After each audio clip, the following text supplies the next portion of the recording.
So guys this side और विजय है और आप सभी लोगों का दोबारा से स्वागत है। ये चैप्टर 10 है, क्लास 12 की हिस्ट्री पढ़ रहे थे हम लोग और हम colonialism and the country side के बारे में स्टडी कर रहे हैं and this is the second part of this chapter. और इससे पहले हमने वीडियो का पहला पार्ट भी अपलोड किया हुआ है, ओके क्योंकि इसके अंदर हम समझने की कोशिश कर रहे हैं कि जिस तरीके से अंग्रेज लोग बंगाल के अंदर आए थे, बंगाल के अंदर आने के बाद कैसे उन्होंने एक्स्ट्रा रेवेन्यू के लिए क्या क्या किया, वो इसमें हम समझने की कोशिश कर रहे हैं और फिर हम इसमें और डीपली स्टडी करेंगे। वीडियो का पहला पार्ट था, डिटेल्ड कंटेंट बताया था मैंने उसके अंदर, and now this second part, उसमें हम थोड़ा सा आगे बढ़ने की कोशिश कर रहे हैं। If you want to get the PDF file, if you want to get the notes, तो आप लोग हमारे साथ टेलीग्राम पे जुड़ सकते हैं, आप लोग हमारे साथ इंस्टाग्राम पे जुड़ सकते हैं। अगर आपको किसी प्रकार की कोई भी क्वेरी है तो फेसबुक और इंस्टाग्राम हमारे लिए, आप सभी लोगों के लिए है, आप वहाँ पे जाके ज्वाइन हो सकते हैं, हमसे जो भी आपने क्वेश्चन करना है आप वो कर सकते हैं। ओके, टेलीग्राम पे आपको नोट्स मिलते हैं फ्री ऑफ कॉस्ट, वहाँ ज़रूर ज्वाइन होएगा। वीडियो का लिंक आपको वहाँ पे मिल जाता है और नोट्स भी मिल जाते हैं। अच्छा, तो यहाँ पे thanks for watching, directly thanks for watching आ गया, स्लाइड गलत होगी बनाने वाले ने। अब यहाँ पे हमें ये देखना था कि हमने पहले भी देखा था कि किस तरीके से जब बैटल ऑफ प्लासी हुआ था, अगर आपको याद हो 1757 में, मैंने पहले भी बताया था।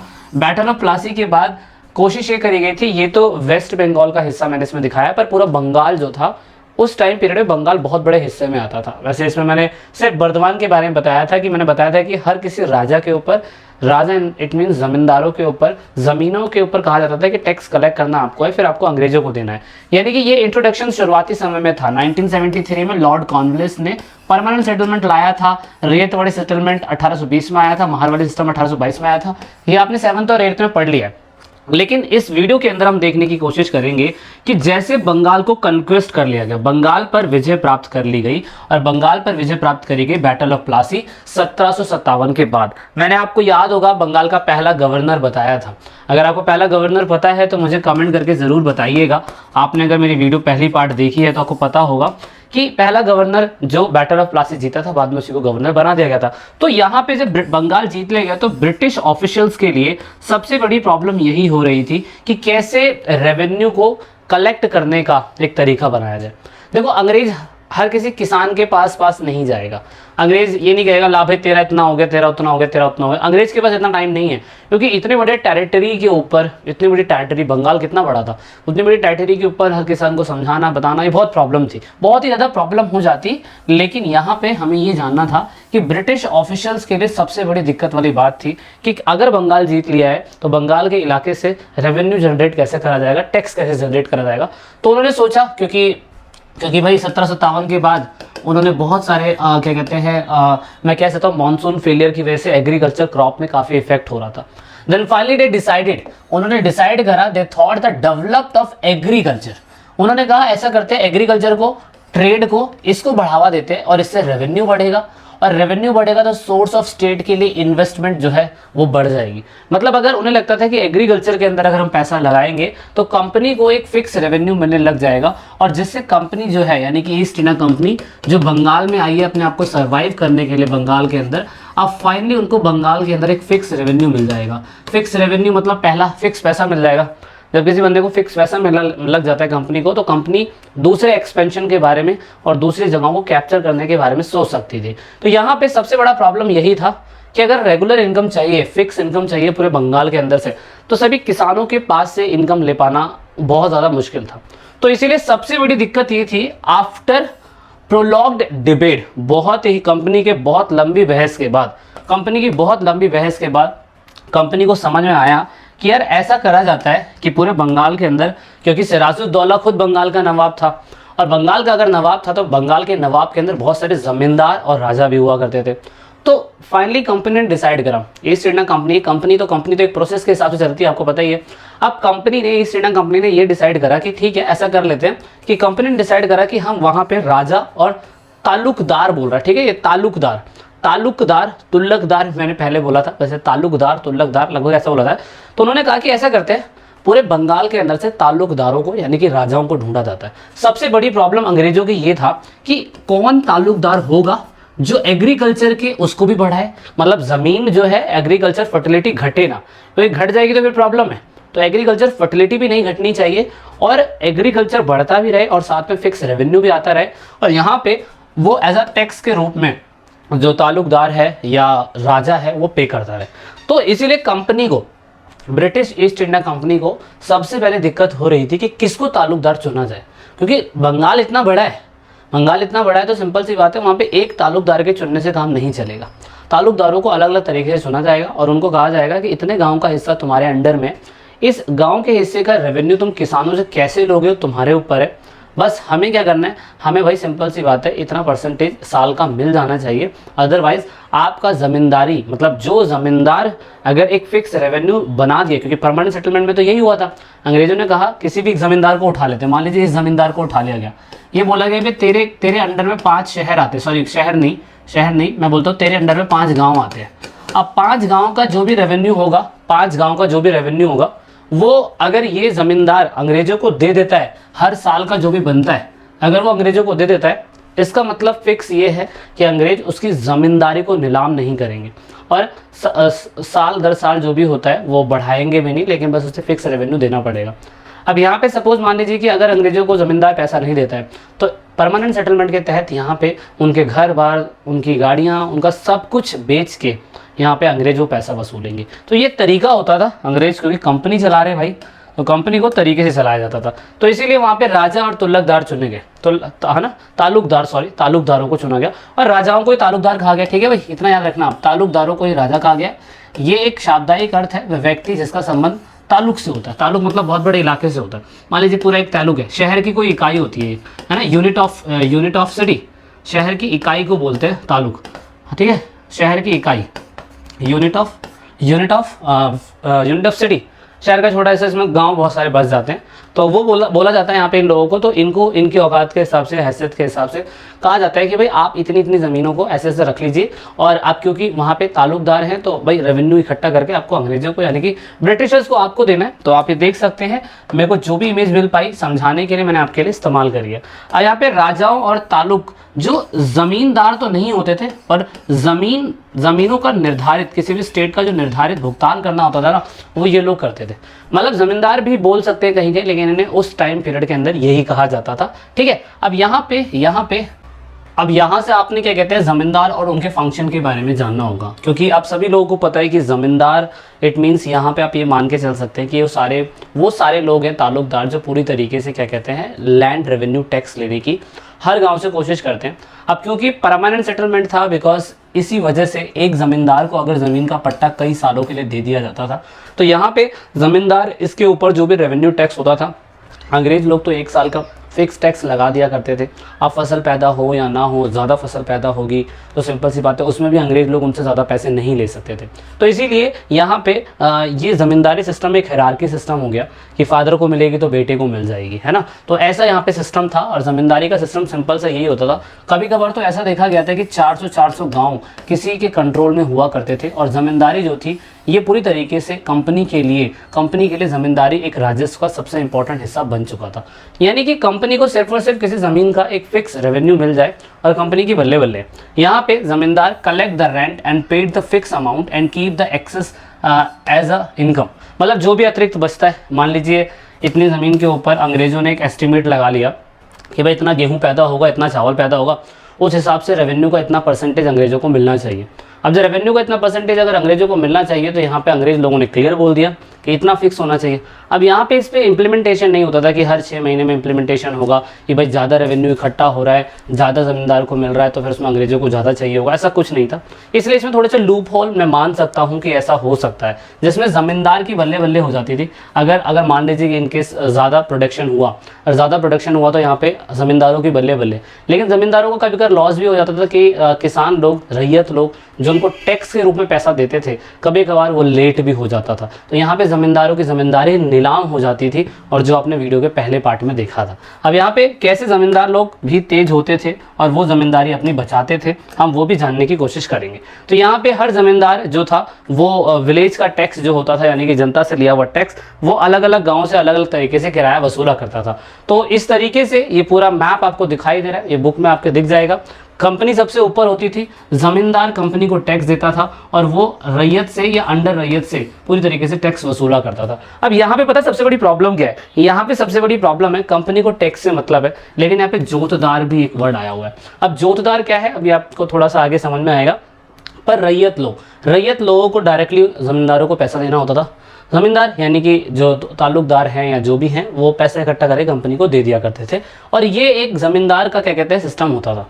लेकिन ज़मींदार कभी कभार रेवेन्यू को टैक्स के रूप में ना देने पाने में वो कभी कभार फेल भी हो जाता था। अब फेल होने के बहुत सारे कारण बताएंगे आपकी बुक के अंदर, और बहुत लंबा पैराग्राफ दिया हुआ है, बट मैं शॉर्ट में बताने की कोशिश करूंगा, और ये पेपर के पॉइंट ऑफ व्यू से बहुत इंपॉर्टेंट है और आराम से आप टॉपिक में ऐड कर सकते हैं जहाँ पे भी आप नोट्स बना रहे हैं। तो यहाँ पे the initial demand were very high, मतलब जब शुरुआती समय में इस परमानेंट सेटलमेंट को लागू करा गया था तो अंग्रेजों के द्वारा जो डिमांड करी गई थी वो बहुत हाई थी, और बहुत ही मुश्किल होता था किसी भी रैयत को इतना पैसा दे पाना किसी ज़मींदार को। अब ज़मींदार को अगर रैयत पैसा नहीं देगा, सिंपल जाते कंपनी के पास पैसा नहीं जाएगा। इस हिसाब से जो रेवेन्यू था वो फसल की बिना परवाह किए वो पूरी तरीके से समय पे भुगतान करवाना चाहते थे।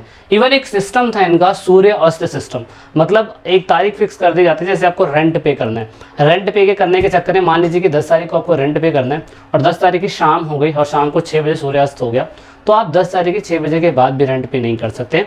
ये अंग्रेजों के द्वारा एक सिस्टम चलाया गया था और ये सिस्टम बहुत ही बुरा था। तो यहाँ पे अगर कोई भी ज़मींदार रेवेन्यू पे ना कर पाने की वजह से उसकी ज़मीनों को नीलाम कर दिया जाता था, क्योंकि अंग्रेजों को पैसे से मतलब है।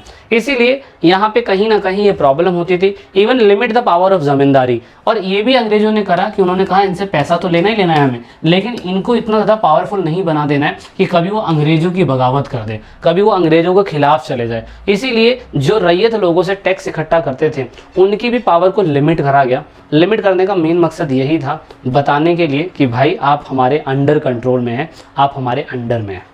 तो एक तो आपने ये समझना है, ठीक है, आपने ये समझ लेना है। और उसके बाद यहाँ पे major taken by the state collector, तो जमींदार, जमींदारों को नियंत्रित करने के लिए राज्य द्वारा किए गए उपाय।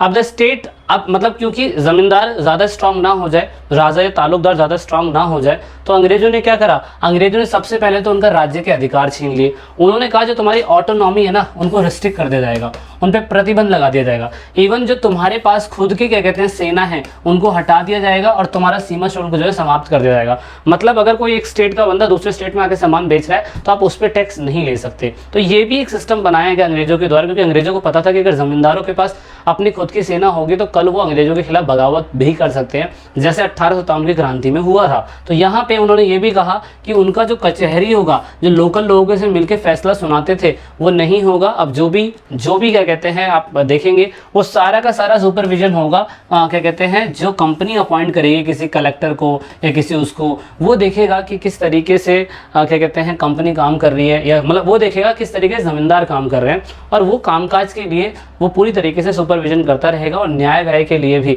इनके पास इतनी अथॉरिटी नहीं होगी कि लोगों को इंसाफ दे और उस पर भी टैक्स ले। कहने का मतलब ज़मींदार जो थे अपनी पावर खो चुके थे, उन्होंने कहा लोकल जस्टिस के लिए भी आपको लोकल पुलिस के ऊपर डिपेंड रहना पड़ेगा।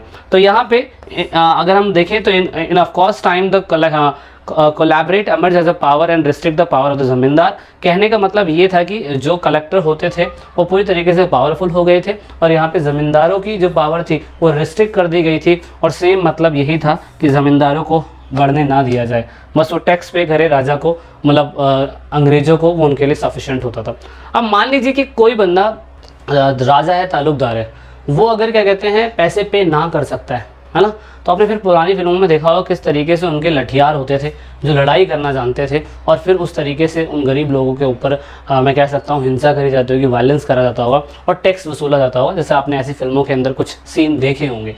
अब यहाँ पे ये था कि अगर मान लीजिए कि ज़मींदार है, उनको टैक्स पे करना है ईस्ट इंडिया कंपनी को, तो उनको टैक्स इकट्ठा करने में दिक्कत क्या होती थी, टैक्स इकट्ठा करने की प्रॉब्लम जो थी वो 12 मासी रहती थी। ज़मींदार लोग यानी कि ताल्लुकदार इन समस्याओं से हमेशा जूझते रहते थे, क्योंकि जब भी क्या कहते हैं टैक्स इकट्ठा करने की बात आती थी तो किसान लोग या तो बोल देते थे कि यार हमारी फसल अच्छी नहीं हुई है, और रैयत जो है वो फिर टैक्स जो है वो पे करने से मना कर देते थे। इवन इसमें होता क्या था, अंग्रेजों की तरफ से एक ऑफिसर अपॉइंट करा जाता था, जैसे हम अमला बोलते थे, ठीक है ना, अमला ऑफिसर अपॉइंट करा जाता था और वो इन सभी लोगों से टैक्स लेता था। और यहाँ पे राजा के पास, मतलब अंग्रेजों के पास भी डायरेक्ट टैक्स नहीं आता था, वो देखता था कि किसने किसने कितना टैक्स दिया है।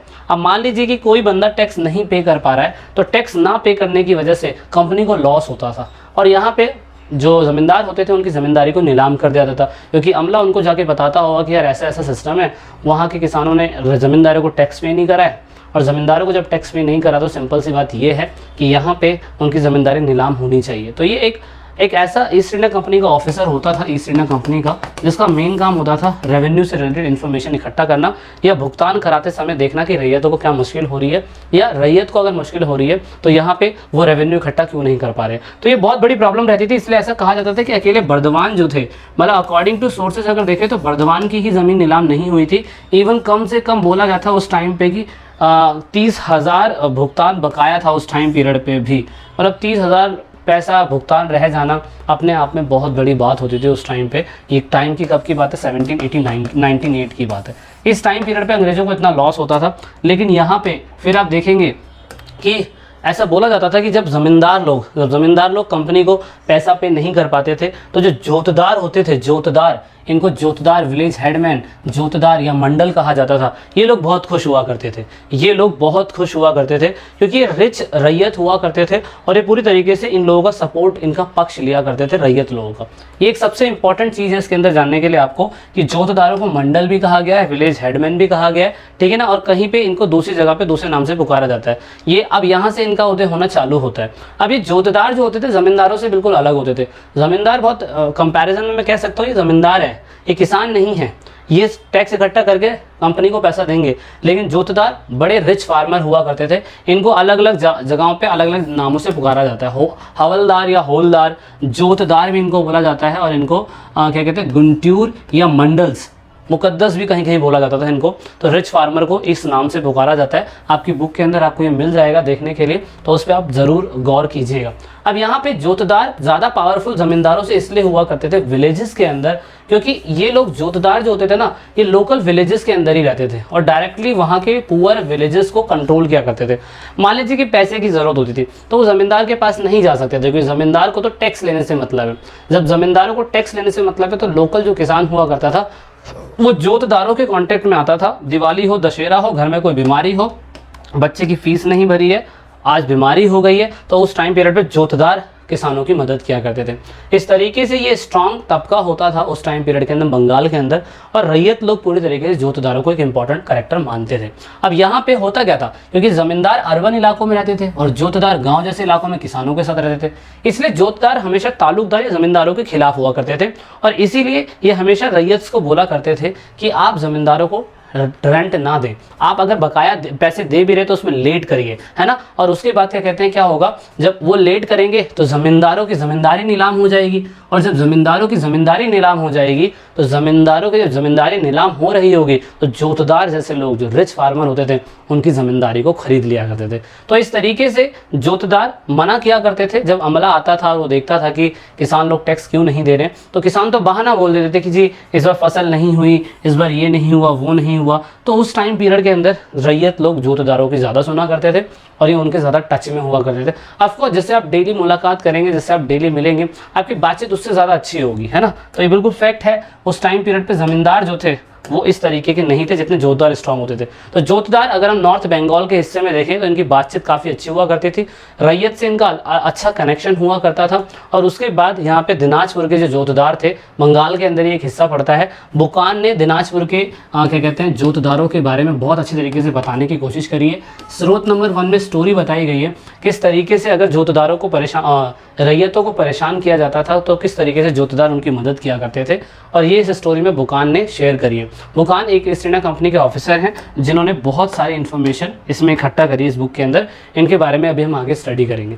अब यहाँ पे हुआ क्या कि मान लीजिए कि ज़मींदारों की ज़मींदारी नीलाम हो रही है और जोतदार लोग क्या कहते हैं उनकी ज़मीनें खरीदने के लिए तैयार रहते थे, लेकिन यहाँ पे पूरी तरीके से जो ज़मींदार होते थे वो भी बहुत तेज़ होते थे।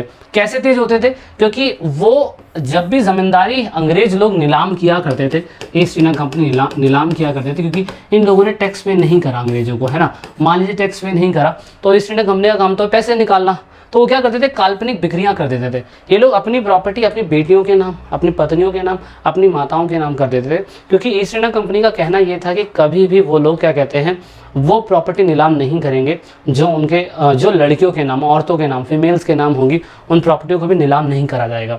दूसरा यहाँ पे ऐसा बोला जाता है कि जब आउटसाइडर ज़मींदारी खरीदने के लिए ऑक्शन में इनकी ज़मींदारी आते थे तो फिर आप देखेंगे लठियार्स होते थे जो इनको मार के भगा दिया करते थे।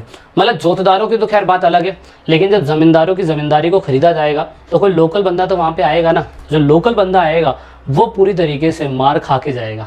तो यहाँ पे एक दिक्कत होती थी ये भी, तो यहाँ पे ये सारी प्रॉब्लम थी। और यहाँ पे ज़मींदार पावरफुल इसीलिए विलेजेस के अंदर धीरे धीरे होते जा रहे थे, और यहाँ पे कंट्री साइड के अंदर जोतदार बहुत पावरफुल होते जा रहे थे, और यहाँ पे इनकी ज़मींदारी बिकती नहीं थी, ईस्ट इंडिया कंपनी लॉस में जा रही थी।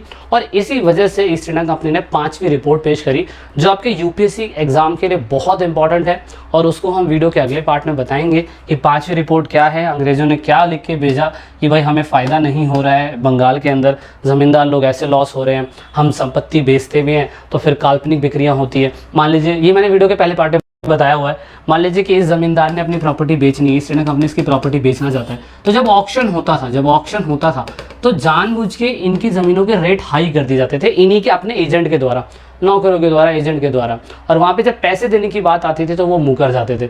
तो इस तरीके से क्या होता था कि इनकी ज़मींदारी को सस्ती में नीलाम करना पड़ता था, और सस्ती में नीलाम करने की वजह से ये लोग अपनी खुद की ज़मींदारी अपने ही पास ले लिया करते थे। इससे कंपनी को लॉस होता जा रहा था, क्योंकि कंपनी को देना इन लोगों को 30,000 था महीने का, या 10,000 या 15,000 या 5,000 जो भी, साल का, लेकिन जितना उन्हें कमाना था उतना वो नीलामी से भी नहीं कमा पाते थे, सस्ती क्योंकि उनकी नीलामी होती थी। तो ये प्रॉब्लम्स हमें देखने को मिल रही थी और ईस्ट इंडिया कंपनी लॉस में जा रही थी। तो 5वीं रिपोर्ट के बारे में अगली क्लास में पढ़ेंगे, समझेंगे, देखेंगे। तो जब तक के लिए thanks for watching till the end of the chapter. इस वीडियो को एंड तक देखने के लिए बहुत बहुत धन्यवाद। और यहाँ पे अगर आप इंस्टाग्राम के साथ जुड़ना चाहते हैं हमारे साथ तो ज़रूर जुड़िएगा, ई पाठशाला चैनल, ठीक है। सो दिस इज इट, जय हिंद, जय भारत।